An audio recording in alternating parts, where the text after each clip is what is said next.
Wine pretty much expected if you are hosting Thanksgiving, but Rod, do you know which glasses to use? How to decant the wine? No, I don't. No, well, I mean, I think, well, we should have some red and we should have some white because people like red, people like white, and I may even be wrong about that. Am I wrong about that? No, I think that's perfect. You should give people a choice between red and white. Well, Rod, this is why we brought in Jade Helm. She is a sommelier and a wine writer with tastingpour.com. Jade is here to walk us through all of the wine etiquette we've never knew we needed to know. So, Jade, let's start with decanting. I have a decanter. I never know, do you let it aerate for a certain amount of time? I mean, what is the rule for that? It depends on what you're doing. So this is a fairly young Cabernet Sauvignon from Griffin Creek. And when Cabernet is young, it can be a little bit tannic. So a little bit drying in the mouth, and the flavors may not be as round and open as you like. And when you say young, like what are you talking a specific year? So this year? is a 2014, so it was just released. So released within the last couple of years. So you wouldn't decant these then? You don't have to. You can do a lot of aeration by swirling in your glass, but this will open up and become softer and prettier and have more flavors. And I would do this 30 to 60 minutes before you're serving. Opening the bottle and leaving it open on the counter won't do anything for you at all. Oh, that's what I do. I think that aerates it. Or what about pouring it in your glass and just letting it sit for a while? You can pour it in your glass, and definitely when you're having your wine at dinner, give your glass a little bit of a swirl, and that's going to let the oxygen interact and do the same thing that we did just here. But I didn't realize that. Just opening up, which is what I do, that doesn't help the wine aerate itself. The neck is really skinny. Okay. And you don't have much surface area, and so there's not a lot of space for the air to get there. If you left it a week. Okay.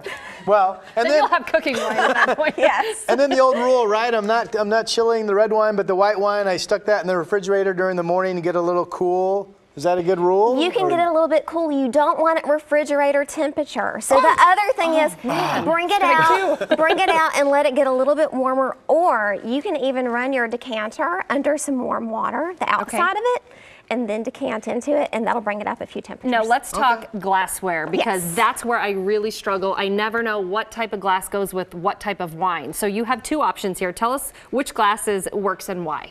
Yes, so first I would say don't get too stressed out. Okay. Because if you put the wrong wine in the wrong glass, you still have a glass of wine. Congratulations. So we're all winning. You can enjoy that. How'd you get away with that? Everything I've done is wrong. Sorry. So this glass here is typically for white wine, like this Willamette Valley Vineyard Chardonnay. Okay. It has a little bit smaller bowl and a little bit smaller opening. You don't need quite as much air interaction with the white wine, so you can do a smaller glass with that. Okay. This glass here is really cool. Riedel makes this specifically for Oregon Pinot Noir. Really? Wow, for a specific wine. Just for Pinot Noir, just for Oregon Pinot Noir. And I see that it's kind of, it comes out at the top. It does, so you've got lots of room to let your wine aerate, and then it funnels up to your nose, and it whispers all these little delicate Pinot Noir aromas. But I have to ask, if they were going to make a glass specifically for cabs, would it be even a rounder glass at the bottom? It's that one. For cabs, okay. Really? It is this one, and this is a glass for Cabernet. So we can pretend like this is sat for 30 minutes. Okay. And we can pour this. So here's 3 choices for your Cabernet. This one is specifically for Cabernet. It has a big opening for all the things that big wine has to say to you. Yeah.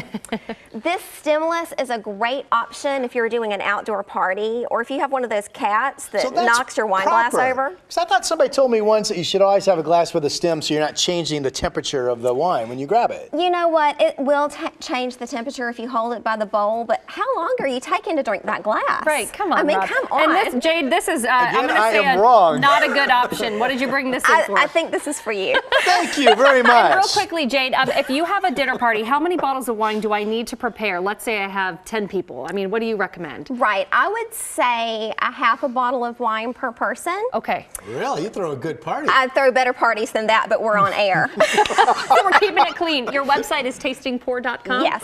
Jade, thank you so much.